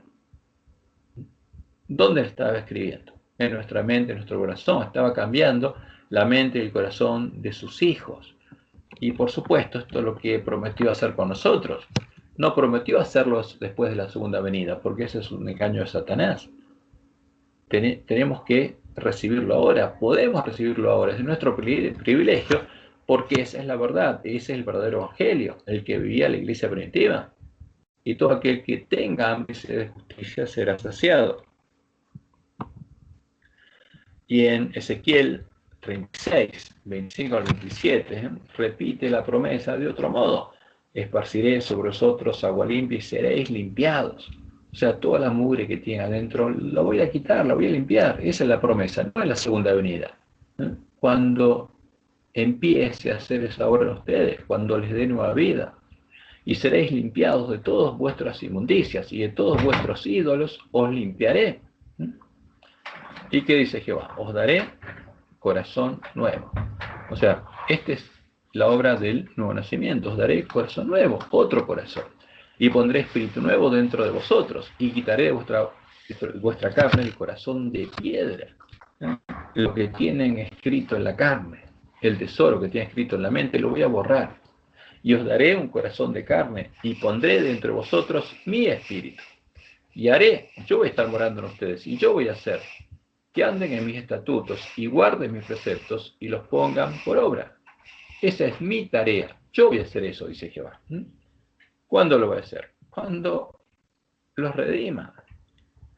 Y eso Pablo dice que es lo que Dios estaba haciendo con ellos, de Romanos 8, 28 al 30. Y sabemos que a los que aman a Dios todas las cosas les ayudan a bien. Esto es, a los que conforme a su propósito son llamados. Porque a los que antes conoció también los predestinó para que fuesen hechos conforme a la imagen de su Hijo. O sea, la nueva creación y la nueva enseñanza, la nueva educación, estaban siendo educados por Dios, para que Él sea el primogénito entre muchos hermanos. Y a los que predestinó, a estos también llamó. ¿A qué los llamó? A su reino. Y a los que llamó, a estos también justificó. Y a los que justificó, a estos también glorificó, porque lo estaba transformando a su imagen. Y en 2 Corintios 4:6 leemos lo siguiente: porque Dios, que mandó que de las tinieblas resplandeciese la luz, es el que resplandeció en nuestros corazones, para la iluminación del conocimiento de la gloria de Dios y la paz de Jesucristo. O sea, para que conozcamos a Jesús y Él nos pueda transformar a imagen de Jesús. Y en 2 Corintios 5:17 leemos: de modo que si alguno está en Cristo, dice, nueva criatura es. Las cosas viejas pasaron y aquí todas son hechas nuevas. ¿Cuándo? En tiempo presente, dice Pablo, no en la segunda venida. Y en Filipenses 2:13 dice: porque Dios es el que en vosotros produce así el querer como el hacer por su buena voluntad. Y esta es la verdad que fue echada por tierra y que el pueblo adventista tenía que conocer y vivir. Porque en Cristo Jesús ni la circuncisión vale nada, ni la incircuncisión, sino una nueva creación. Y solo como resultado de la obra de educación de Dios, los 144.000 y los miembros de la gran multitud van a llegar a tener el sello de Dios, el nombre de Dios escrito en la frente, porque Dios va a estar reinando en ellos. Porque esa es la promesa del Evangelio del Reino de Dios. Como leemos en Apocalipsis 14:1, después miré, y aquí el Cordero estaba en pie sobre el monte de Sión, y con él 144.000 que tenían el nombre de él y el de su padre escrito en la frente. O sea, ¿qué había hecho Dios con ellos? Había empezado, ya había completado esa obra. Ya tenían un buen tesoro en el corazón. Ya no tenían la ciencia del bien y el mal. Y tenían el nombre de Dios escrito en la frente. Esa es la promesa de Dios para sus hijos, para todos los que tienen hambre y sed de justicia. Y no solamente para el pueblo adventista, porque los 144.000 sellados van a ser sellados del pueblo adventista, sino para la gran multitud que está en medio de la gran Babilonia. Y oí como la voz de una gran multitud, como el estruendo de muchas aguas, y como la voz de grandes truenos que decía: aleluya, porque el Señor, nuestro Dios Todopoderoso, reina. ¿Dónde está reinando? En la gran multitud. Porque escucharon el Evangelio del Reino de Dios y se unieron al Reino de Dios y nacieron de Dios. Y dicen: gocémonos y alegrémonos y démosle gloria, porque han llegado las bodas del Cordero y su esposa se ha preparado. Estos fueron los invitados por el Espíritu de la esposa para que se unan a ellos y puedan traer las bodas. Y a ella, porque ahora ellos son parte de la esposa del Cordero, se le ha concedido que se vista de lino fino, limpio y resplandeciente, porque el lino fino es las acciones justas de los santos. Y el ángel me dijo: escribe, bienaventurados los que son llamados a la cena de las bodas del Cordero, no solamente los que leen, el que lee y los que oyen y guardan las palabras, sino los que, como fruto de que hay un pueblo de Dios que leyó, oyó y guardó las palabras de la profecía, este pueblo es llamado a la cena de las bodas del Cordero. Y me dijo: estas son palabras verdaderas de Dios. Ahora, nosotros también tenemos que participar en la obra de educación, porque los siervos de Dios, como los siervos de Satanás tienen que educar, también tienen que educar.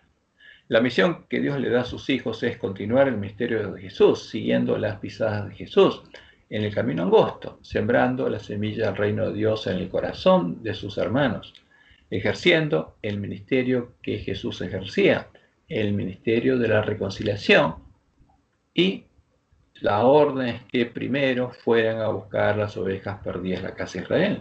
Y eso es un tipo para nosotros. como leemos en Mateo 10, del 5 al 7. A estos 12 envió Jesús y les dio instrucciones diciendo: por caminos gentiles no vayáis, y en ciudades samaritanos no entréis, sino id antes a las ovejas perdidas de la casa de Israel. ¿Por qué antes ellos? Porque se le va a cerrar primero la puerta de la gracia. Y yendo predicad diciendo: el reino de los cielos se ha acercado. Prediquen el evangelio del reino, para que pueda entrar al reino de Dios antes que se cierre la puerta. ¿Y cuál sería la señal de que se habría cerrado la puerta para sus hermanos? Como lo leemos en Lucas 21, del 20 al 22. Pero cuando viereis a Jerusalén rodeada de ejércitos, cuando vean el primer sitio de Roma a Jerusalén, que ocurrió en 66 y medio, sabed entonces que su destrucción ha llegado.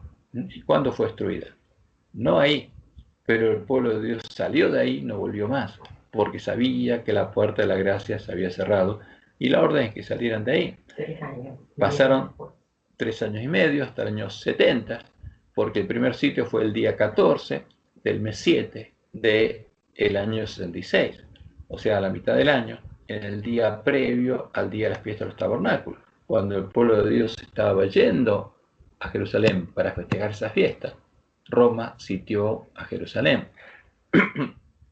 Y el segundo sitio fue el día 14 del mes 1 del año 70, justamente el día de la Pascua, el día previo a la fiesta de los panes y levadura. Y como fomenta Elena en el conflicto de los siglos, los últimos judíos que llegaron a Jerusalén llegaron en medio del sitio y los romanos los dejaron entrar, porque los romanos sabían cuándo los judíos se juntaban en Jerusalén y sabían cuándo tenían que rodearlo, porque ahí los cazaban a todos juntos. Y ese pueblo, el pueblo cristiano, escuchó la voz de Dios y no estuvo ahí. Pero tampoco Jerusalén fue destruida en el año 70, en el tiempo del segundo sitio, sino que, como decía la profecía, iban a pasar más tiempo hasta que Jerusalén fue destruida. Y ninguno se salvó. Ahora, eso es una señal también para nosotros, porque cuando veamos la señal que Dios nos indicó, que es muy clara, también vamos a tener que salir a hacer una obra, a predicar fuerte pregón. Y en ese tiempo, la puerta se habrá cerrado para los adventistas que no habrán querido entrar. Y van a pasar 3 años y medio, que van a ser acortados, y va a pasar un tiempo más, hasta que venga el tiempo del castigo de los impíos. Pero eso tiene que conocerlo por lo de Dios antes que se cierre la puerta. Los primeros que tienen que entender eso son las vírgenes a las que se les va a cerrar la puerta. Y después que cierre la puerta, Dios nos va a mandar a predicar el fuerte pregón. Entonces, como leemos 2 Corintios 5, 17 al 21, el que nacía de Dios era una nueva criatura y todas las cosas eran hechas nuevas. Y eso provenía de Dios, que estaba morando en ellos como había morado en Jesús, y Dios los transformaba en imagen de Jesús mientras ellos ejercían el ministerio de la reconciliación e iban a buscar a sus hermanos, siguiendo las pisadas de Jesús. Por eso es importante que nosotros, todos nosotros, seamos obreros y sigamos ese camino. ¿Para qué? Para que Dios pueda obrar en nosotros. Como Dios solo puede perdonar a sus hijos si siguen lo establecido en el camino de la gracia, en la ley de la gracia, solo puede transformarnos a imagen de Jesús si nosotros seguimos la pisada de Jesús. Si no, no puede. Entonces, de ese modo, predicando el Evangelio del Reino de Dios a todos los hombres, ellos les darían la oportunidad de oír y creer la verdad al Evangelio del Reino de Dios, obedecerlo, ser salvos, nacer de Dios y llegar a ser transformados a imagen de Jesús, para que Él sea el primogénito entre muchos hermanos. Para que Jesús vea linaje, como decía la profecía de Isaías 53, vea el fruto de la aflicción de su alma y quede satisfecho. Ejercitando el ministerio de la reconciliación, ellos llegarían a participar del gozo de Jesús. Y por supuesto, como dice Pablo, de la naturaleza divina, porque llegarían a tener el carácter de Dios. Y leemos en Efesios 1:13, en Él también vosotros, y acá le está hablando Pablo a quién, a los gentiles, habiendo oído la palabra de verdad, el evangelio de vuestra salvación, porque el evangelio era para gentiles y judíos, y habiendo creído en él, fuisteis sellados con el Espíritu Santo de la promesa. Ahora, ¿qué pasó? Había un conflicto, porque estaba la obra de educación de Satanás y la obra de educación de Dios y sus siervos. Y chocaban, colisionaban, esas obras chocaban.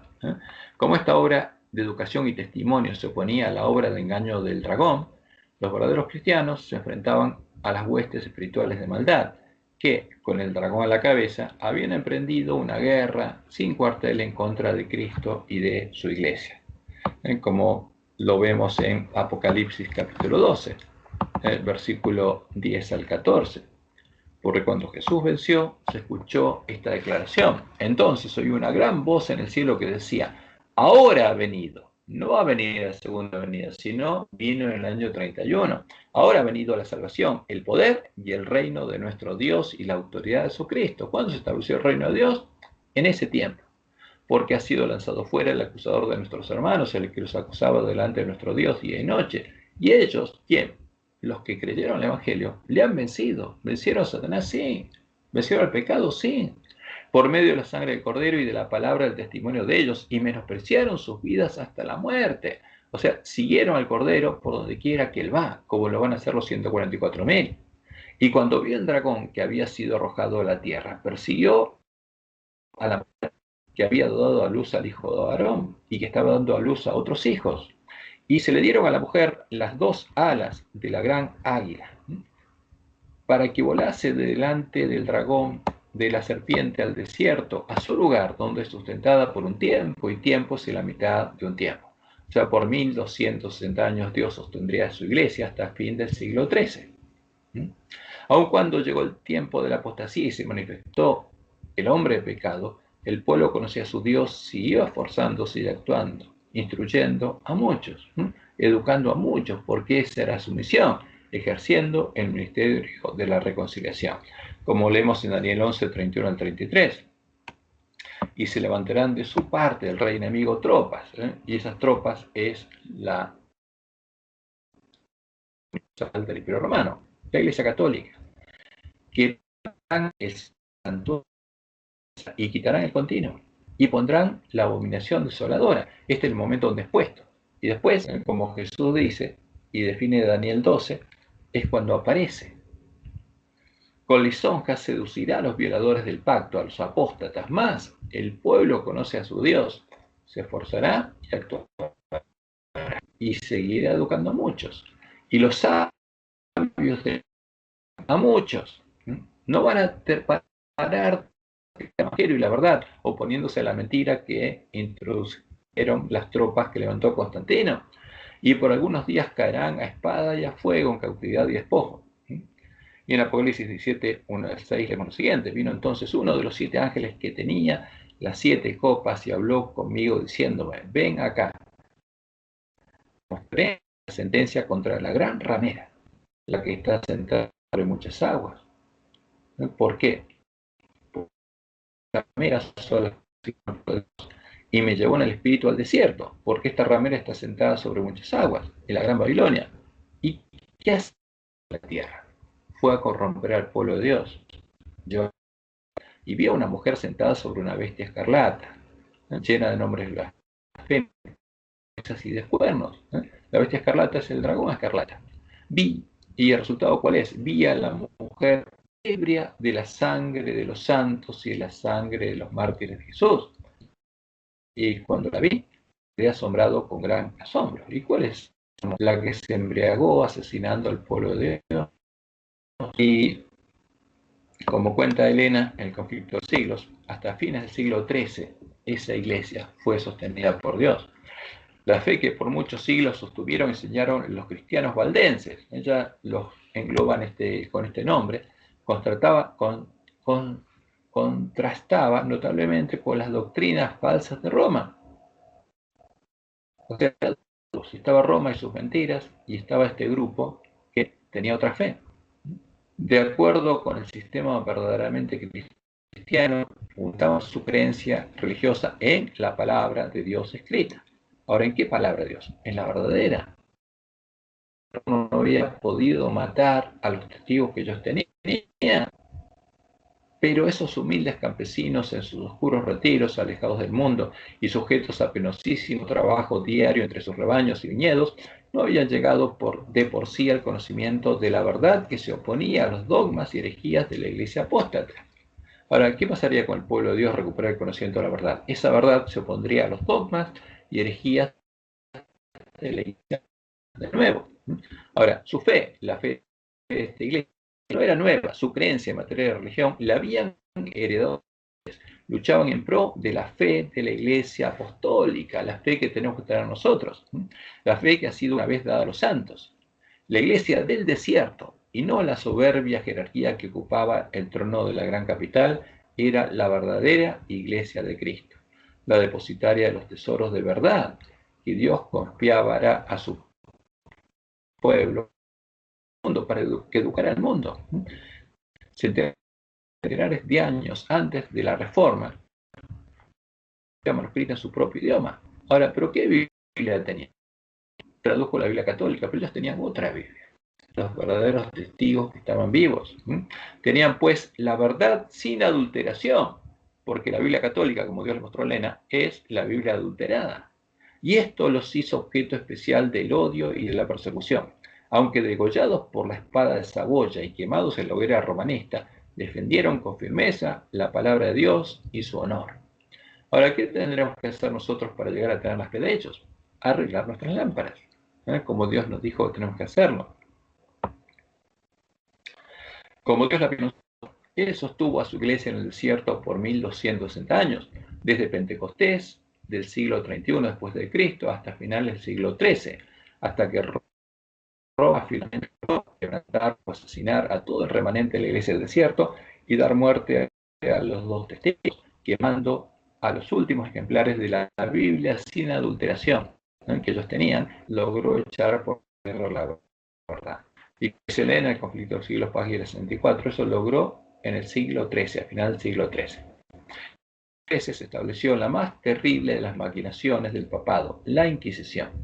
El príncipe de las tinieblas obró de acuerdo con los jefes de la jerarquía papal. En sus concilios secretos, Satanás y sus ángeles gobernaron los espíritus de los hombres perversos, mientras que invisible acampaba entre ellos un ángel de Dios que llevó apunte de sus malvados decretos y escribía la historia de hechos por demás horrorosos para ser presentados a la vista de los hombres, porque este es el fruto de los hombres que conoce la profundidad de Satanás.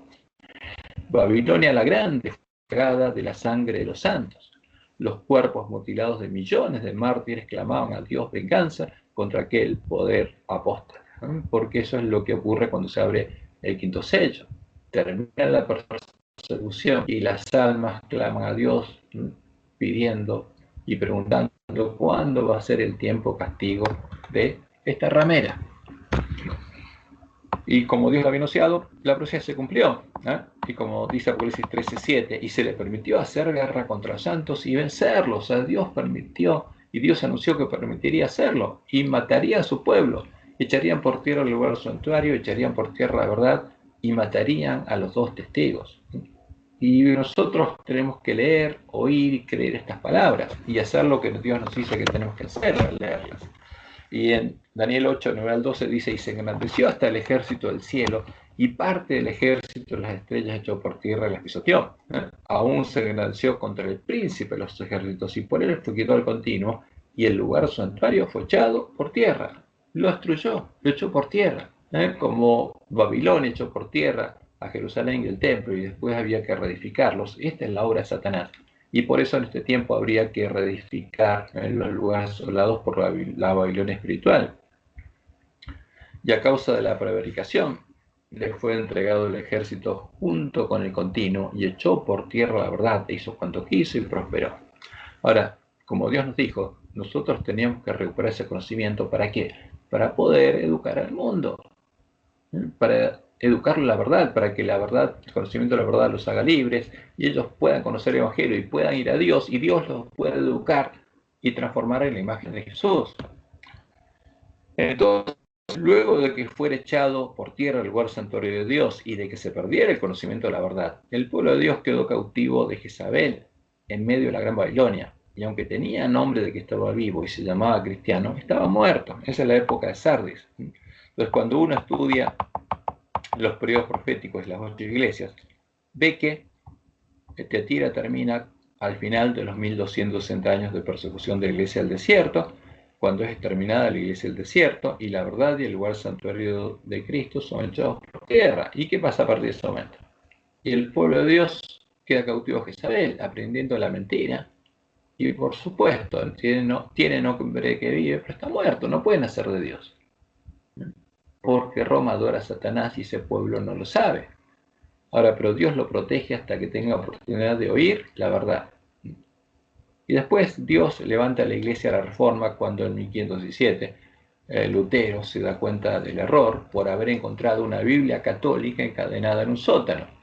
Y después, con una copia de la Biblia católica, el texto recibido, el que le crea Erasmo de Rotterdam, sale de Babilonia, sin saber que en sus manos tienen los cadáveres. Ahora, los que se darían cuenta de eso serían los últimos, la última generación, que, como Dios dice en la profecía, leería, oiría y guardaría las palabras de la profecía. Sabría que tiene que observar los cadáveres de los dos testigos, como Dios le dijo que tiene que estudiarlos para recuperar el conocimiento de la verdad, para que esas lámparas vuelvan a iluminar su camino y le muestren el camino que tienen que seguir para llegar a la ciudad de Dios.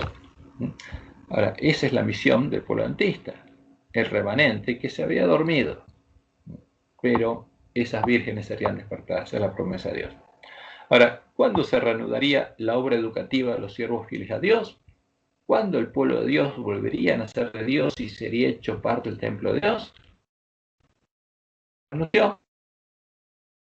Del pueblo sería el reconocimiento de la verdad y los lugares porque no se necesitaría mucho tiempo. La demora es en que cumplamos y hagamos nuestro primer trabajo, pero cuando lo hiciéramos, la obra de Dios sería rápida. Como Dios lo mostró en Elena, en la visión, la obra de Dios sería abreviada en justicia. Dice justamente cuál es el mensaje de Dios para nosotros. Dice, un reavivamiento de piedad, la que tenían los valdenses, la de la iglesia primitiva, entre nosotros es la mayor y más urgente de todas nuestras necesidades. El buscar esto debe ser nuestro primer trabajo.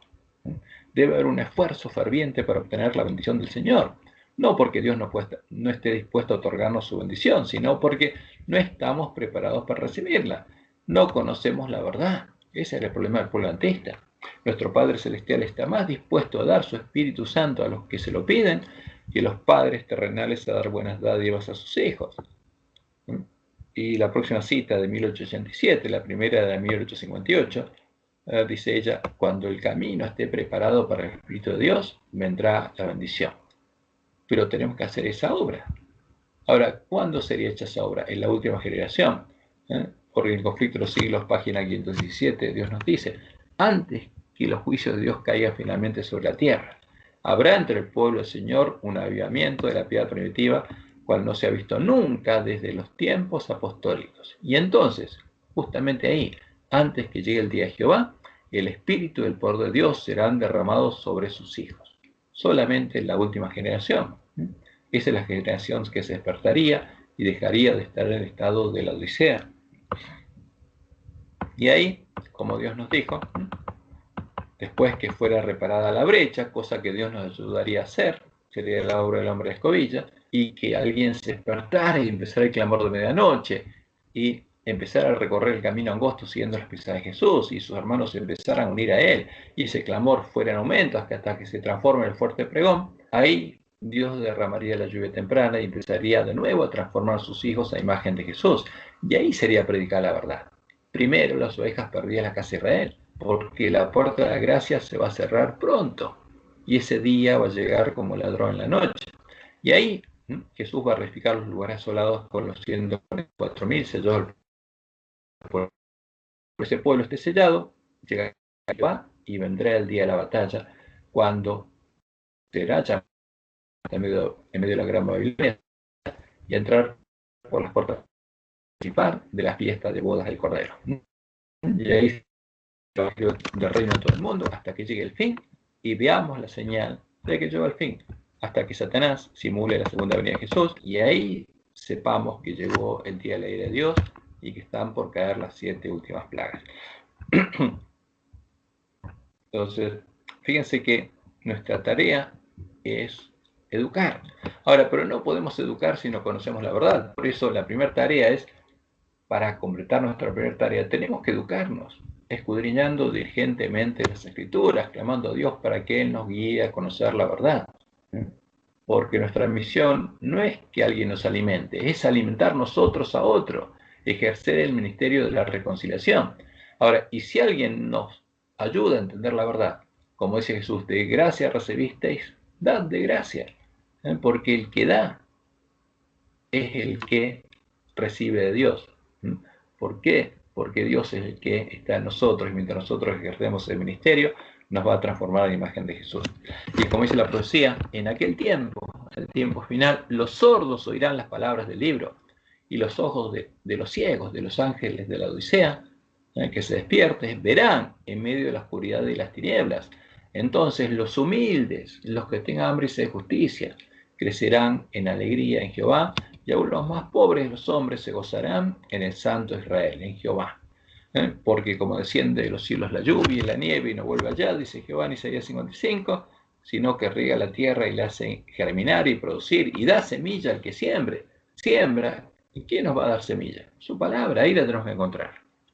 Y pan al que come, ahí encontraremos el alimento. Así será mi palabra que sale de mi boca. No volverá a mi vacía, sino que hará lo que yo quiero y será prosperada en aquello para que la envíe. O sea, la promesa de Dios es segura. Y en ese tiempo, justamente en nuestro tiempo, la misión de educación de los hijos de Dios sería primero leer y oír las palabras de la profecía del Apocalipsis. O sea, prepararnos para poder educar, siendo guiados por Dios, para poder empezar a guardarlas, para poder recuperar el conocimiento de la verdad. Y Jesús fue claro. La misión del ángel de Filadelfia es encontrar la puerta que Él dejó abierta ante nuestro, para no entrar por la puerta ancha. Tenemos que buscar y encontrar la puerta angosta. Y Elena dice en Testimonios para los Ministros, páginas 106 y 107, nadie debe pretender que tiene toda la luz que existe para el pueblo de Dios. El Señor no tolerará esa condición. Él ha dicho, he aquí he puesto delante de ti una puerta abierta, la cual nadie puede cerrar. Y dice, aun cuando nuestros hombres prominentes rechacen la luz y la verdad, aunque apostaten, la iglesia no va a caer. ¿Por qué? Porque esa puerta permanecerá aún abierta y el Señor suscitará a hombres que den a nuestro pueblo el mensaje para este tiempo, y por eso la iglesia adventista se va a producir ese arrebatamiento. No porque lo den los hombres dirigentes, sino porque los hombres que tengan hambre y sed de justicia y clamen a Dios, y Él los envía a hacer la obra de los siervos fieles. ¿Y quiénes serán los que clamen a Jehová y escuchen la promesa de Él, de Jeremías 33, 2 al 3? Así ha dicho Jehová, que hizo la tierra, Jehová que la formó para firmarla. Jehová es su nombre. Clama a mí, y yo te responderé. Yo voy a ser el hombre de escobilla, y te enseñaré cosas grandes y ocultas que tú no conoces. Y entonces cuando Dios le muestra a sus siervos algo, los manda a predicarlo, a predicar lo que Él les dio, a darles el alimento a tiempo a sus hermanos. Y ahí los siervos fieles empezarían a despertar y a darles el verdadero alimento a tiempo a sus hermanos, antes que llegue el día de Jehová, predicándoles el mensaje de Elías, deshaciendo la obra de engaño de los lobos vestidos de ovejas, para que no entren por la puerta ancha, sino entren por la puerta estrecha al reino de Dios y sean hechos columnas del templo de Dios. Y el mensaje de Dios es claro, Joel 2:1. Tocad trompeta y dad alarma a mi santo monte. Tiemblen todos los moradores del land, porque viene el día de Jehová, porque está cercano. Y la promesa de él en Malaquías 4:5 es que nos va a enviar el profeta Elías antes que llegue el día de Jehová. Y por supuesto sus promesas son seguras. Y Jesús nos dice al que venciere, porque vamos a tener que vencer. Vamos a tener que ver ese camino iluminado, como Dios le mostró a Elena en su primera visión. Y vamos a tener que recorrer ese camino hasta el final, sin que se acabe nuestra fe. Al que venciere, yo le haré columna del templo de mi Dios. O sea, va a ser parte del templo de Dios, va a ser columna del templo de Dios. Y nunca más saldrá de allí. Y escribiré sobre él el nombre de mi Dios y el nombre de la ciudad de mi Dios, la Nueva Jerusalén. Va a ser parte de la Nueva Jerusalén, la iglesia triunfante, la cual desciende del cielo de mi Dios y mi nombre nuevo. Y en Malaquías, porque Dios nos habló de esto en muchos lugares de la Biblia, en Malaquías 3, dice, el 18, él dice, entonces, los que temían a Jehová, porque el que teme a Jehová es el Elías, porque Elías significa el que teme a Jehová, Entonces los Elías hablaron, no se quedaron callados, hablaron. Tenían que hacer su obra de educación, darle alimento a tiempo a sus hermanos, y hablaron cada uno a su compañero. Y Jehová escuchó y oyó, y fue escrito libro de memoria delante de él para los que temen a Jehová, para los Elías y para los que piensan en su nombre. Porque su nombre tiene que estar escrito en sus frentes, tienen que conocerlo. Y él dice, y serán para mí especial tesoro, ha dicho Jehová de los ejércitos, en el día en que yo actúe, porque yo Jehová voy a actuar. Y los perdonaré como el hombre que perdona a su hijo que le sirve. Entonces os volveréis y discerniréis la diferencia entre el justo y el malo, entre el que sirve a Dios y el que no le sirve. Porque el pueblo de Dios va a ver la diferencia claramente. Y Jesús nos dice, ¿quién es pues el siervo fiel y prudente? ¿Quién va a hacer la obra de Elías? Al cual puso su Señor sobre su casa para que les dé el alimento a tiempo. Porque ¿qué estaría recibiendo el pueblo de Dios? Otra cosa, lo que habrían traído los lobos. Bienaventurado aquel siervo, al cual cuando su Señor venga, le haya haciendo así. ¿Qué cosa? Dándole alimento a tiempo a sus hermanos. De cierto os digo que sobre todos sus bienes le pondrá. Pero si aquel siervo malo, porque los siervos de Dios se dividirían en dos, dijera en su corazón, mi Señor tarde en venir, y negará. ¿Por qué? Negando la señal de los tiempos. Y comenzaré a golpear a sus consiervos, a los que quieren darles el alimento a tiempo a sus hermanos, y les dicen que se preparen. Y aún a comer y a beber con los borrachos, con los lobos, de la comida y la bebida de los borrachos, que viene a la mesa de Jezabel. Vendrá el Señor de aquel siervo en día que éste no espera y a la hora que no sabe, y los castigará duramente, y pondrá a su parte con los hipócritas. Se cierra la puerta para él. Allí será el lloro y el crujir de dientes.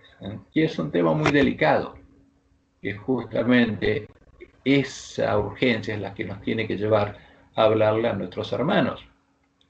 Y veríamos la señal como el pueblo judío al ver a Jerusalén rodeada de ejércitos. Y la señal que Dios nos dio es clara, es la primera trompeta, como dice Elena, sonará una trompeta tras otra, pero la primera trompeta es la señal de que Dios terminó el sellamiento de su pueblo y empieza a soltar los vientos. Al ver la señal que nos indicará que ya llegó el día de Jehová, falta una L aquí,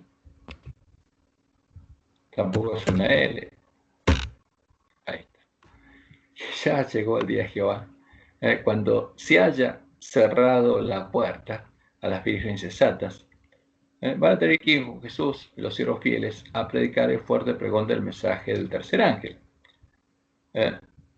enseñando la justicia a la gran multitud que va a salir de la gran Babilonia, porque nuestra tarea es educar al pueblo que está en Babilonia para que vea la diferencia entre la verdad y la mentira, conozca la verdad y la verdad los haga libres, para que dejen de adorar la gran imagen de Baal, la gran imagen en la que adora la Triple Alianza.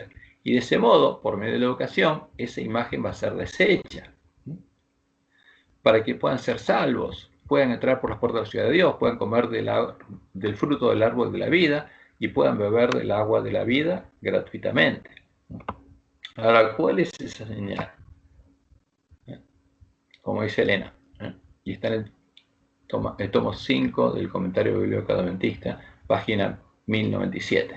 Cuando el sol salió por última vez sobre las ciudades de la llanura, sobre Sodoma y Gomorra, la gente pensó que comenzaría otro día de impío libertinaje. Todos planeaban con avidez sus ocupaciones o sus placeres, y el mensajero de Dios fue escarnecido por sus temores y sus advertencias. Lo mismo que los siervos fieles, que van a estar advirtiéndoles a sus hermanos lo que va a pasar. De pronto, como el trueno retumba en un cielo sin nubes, cayó sobre Sodoma y Gomorra. Cayeron bolas de fuego sobre la ciudad condenada. Así será el día en que el Hijo del Hombre se manifieste. Ahora, pero cuando eso pase en el tiempo nuestro, va a ser tiempo de misericordia. Por eso esas bolas de fuego no van a producir muerte, sino destrucción. Y leemos en la próxima cita, que está en el perfil de la crisis venidera, página 49, dice Elena, anoche se me presentó una escena. Parecía como si una inmensa bola de fuego, similar a la de Sodoma y Gomorra, descendía sobre el mundo. ¿Y qué pasaba? Es como que se esparcía, se partía en pedazos, generaba fuego como granizo y destruía grandes casas. De diversos lugares procedía el clamor. ¡El Señor ha venido! ¡El Señor ha venido! ¡Vino Jesús! Ahora, ¿pero qué pasó? ¿Vieron la nubecita negra? No, vino como ladrón. Esa es la señal de que ya empezó el tiempo de angustia, ¿no? Porque vino destrucción repentina. Pero muchos no estaban preparados, muchos que adventistas. ¿Quién tiene que estar preparado? El pueblo adventista. Muchos no estaban preparados para encontrarse con él, pero unos pocos decían, alabado sea el Señor. Y ahora el que los ve le pregunta, o sea, ¿por qué alaban al Señor?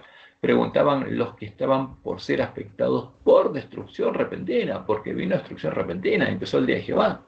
¿Y qué le responden? Ahora, lo interesante es que le responden porque ahora vemos lo que habíamos estado esperando. Ahora, ¿pero quién le pregunta esto? ¿No? Como dice Elena, sus vecinos. Y los vecinos les preguntan, pero si sabían que esto iba a pasar, ¿por qué no nos advirtieron? Ahora, ¿quiénes son estos? Los sellados. ¿Y les advirtieron a sus vecinos? No, pero si están sellados, ¿hicieron la voluntad de Dios? Sí. ¿Qué estaban haciendo? Dándole alimento a tiempo a sus hermanos. No le estaban predicando a los no adventistas. ¿No? Eso es claro. ¿Por qué? Porque estaban haciendo la voluntad de Dios. Y ahora que empezó el tiempo de angustia, ¿qué empiezan a hacer? Empiezan a predicar el fuerte pregón. Porque sus vecinos o conocidos les dicen, estamos perdidos. ¿Qué tienen que decir? No, no están perdidos. Este es el plan de Dios. Tienen que explicarles que ellos son llamados a la fiesta de bodas del Cordero. Y tienen que contarle cuál es el Evangelio para ellos. Y como dice Elena, pero para el pueblo adventista se cerró la puerta. Los que han sido miembros de la misma familia, dice ella, Evento de los Últimos Días, página 220, son separados. Se coloca una señal sobre los justos, y serán para mí especial tesoro, ha dicho Jehová de los ejércitos en el día en que yo actúe, y los perdonaré como el hombre que perdona a su hijo que le sirve. Y llegó ese día. Los que han sido obedientes a los mandamientos de Dios se unirán con el grupo de los santos de luz. Ellos entrarán por las puertas de la ciudad y tendrán derecho al árbol de la vida. El uno será tomado, su nombre estará en el libro de la vida, mientras que otros con los cuales se asoció tendrán la señal de la eterna separación de Dios. Y es muy triste. Ahora, por eso tenemos que trabajar a favor de nuestros hermanos ahora. Como leemos en Malaquías 4, 1 al 3, porque aquí viene el día ardiente como un horno, y todos los soberbios, ¿de qué? Del pueblo de Dios, y todos los que hacen maldad serán estopa. Aquel día que vendrá los abrazará, ha dicho Jehová de los ejércitos, y no les dejará ni raíz ni rama. A vosotros, los que teméis mi nombre, a los siervos fieles que están haciendo la obra de Elías, nacerá el sol de justicia, y en sus alas traerá salvación, y saldréis. Y ahora ya no van a estar dando alimento a tiempo a sus hermanos, sino van a salir, van a la batalla. Y saltaréis como cerros de la manada, hollaréis a los malos. Ahí viene la última batalla. Los cuales serán cenizas bajo las plantas de vuestros pies, como la gran imagen, en el día en que yo actúe, ha dicho Jehová de los ejércitos. Y en Mateo 10, 40 al 43, Jesús tomando esta referencia, lo que Dios había anunciado, dice, de manera que como se arranca la cizaña y se quema en el fuego, así será el fin de este siglo, el fin del tiempo de gracia para mi pueblo, el fin de la iglesia militante, porque solo va a quedar la iglesia triunfante. Enviará el Hijo del Hombre a sus ángeles y recogerán de su reino, no de Babilonia, de su reino, de su iglesia, a todos los que sirven de tropiezo y a los que hacen iniquidad, y los echarán en el horno de fuego. Allí será el lloro y el crujir de dientes. Entonces, después de este zarandeo final, los justos, ¿no? Los que tengan sello de Dios en sus frentes, resplandecerán como el sol en el reino de su Padre, con la lluvia tardía. El que tiene oídos para oír, oiga. ¿No? Y es clara la profecía. Y a partir de ese momento, como dice Daniel 12, los entendidos resplandecerán como el resplandor del firmamento, y los que enseñan la justicia a la multitud, porque ahora tienen que educar a la multitud, ya no a sus hermanos, como las estrellas a perpetua eternidad. Y como Dios dijo, y la promesa de Dios es, que está en Isaías 61 y 2, es que su gloria se va a volver a ver sobre los 144.000, sobre nosotros. Levántate, resplandece, porque ha venido tu luz, y la gloria de Jehová ha nacido sobre ti. Ahora, ¿y ese es fruto de qué? De la obra de Dios, de la educación de Dios, a los 144.000. Porque aquí que tinieblas cubrían la tierra, y oscuridad las naciones. Mas sobre ti amanecerá Jehová, y sobre ti será vista su gloria. ¿Qué estaría pasando? Tinieblas cubrirían la tierra al pueblo de Dios, y oscuridad las naciones al pueblo que está en Babilonia. Pero sobre los sellados, sobre los 104.000 sellados, amanecería Jehová, y sobre ellos sería vista la gloria de Jehová. Y de ese modo se cumpliría la profecía, como leemos en Ezequiel 36:23. Y santificaré mi grande nombre, dice Jehová, proclamado entre las naciones, el cual profanasteis vosotros en medio de ellas, ustedes que se dicen pueblo de Dios. Y sabrán las naciones, dice Jehová, que yo soy Jehová, cuando sea santificado en vosotros delante de sus ojos. Solo van a conocerme cuando vean mi nombre escrito en la frente de ustedes. Y eso es lo que Satanás no quiere, y por eso la falsa profecía y el engaño. Y en Apocalipsis 14, 12 y 13 leemos, aquí está la paciencia de los santos, aquí está el pueblo que conoce a su Dios, aquí está nuevamente el templo de Dios, los que guardan los mandamientos de Dios y tienen la fe de Jesús. Y oí una voz que desde el cielo me decía, escribe, bienaventurados de aquí en adelante los muertos que mueren en el Señor, porque se va a completar el número de los mártires. Sí, dice el Espíritu, descansarán de sus trabajos, porque sus obras con ellos siguen. El llamado de Dios y el de su esposa. Bienaventurados los que lavan sus ropas para tener derecho al árbol de la vida y para entrar por las puertas de la ciudad, porque la puerta está abierta para el pueblo que está en Babilonia. Y el espíritu y la esposa dicen ven, y el que oye diga ven, y el que tiene sed venga, y el que quiera tome del agua de la vida gratuitamente. Es tiempo de misericordia. Y muchos serán limpios y emblanquecidos y purificados. En cambio, los impíos, ya está, no pueden. Los impíos procederán impíamente, y ninguno de los impíos entenderá, pero los entendidos comprenderán. Y como dijo Jesús, y será predicado este evangelio del reino en todo el mundo, para testimonio a todas las naciones. O sea, porque el pueblo de Dios tiene que volver a conocer, a vivir y a predicar el verdadero evangelio del reino de Dios. Y entonces vendrá el fin.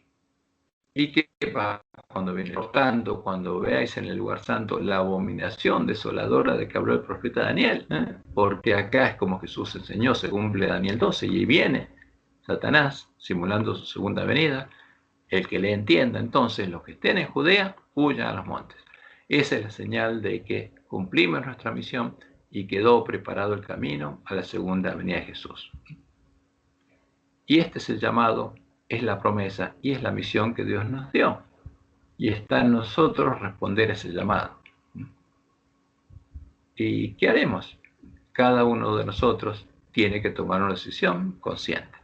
Que Jehová te bendiga y te guarde, y te guíe a toda verdad, y te eduque justamente con la educación que prometió darnos.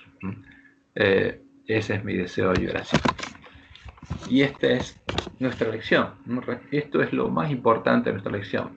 Lo que tenemos que aprender sobre la educación y nuestra misión, nuestra parte es la educación que Dios quiere darle a nuestros hermanos, empezando por las ovejas perdidas de la casa de Israel. Bueno, vamos a parar la grabación.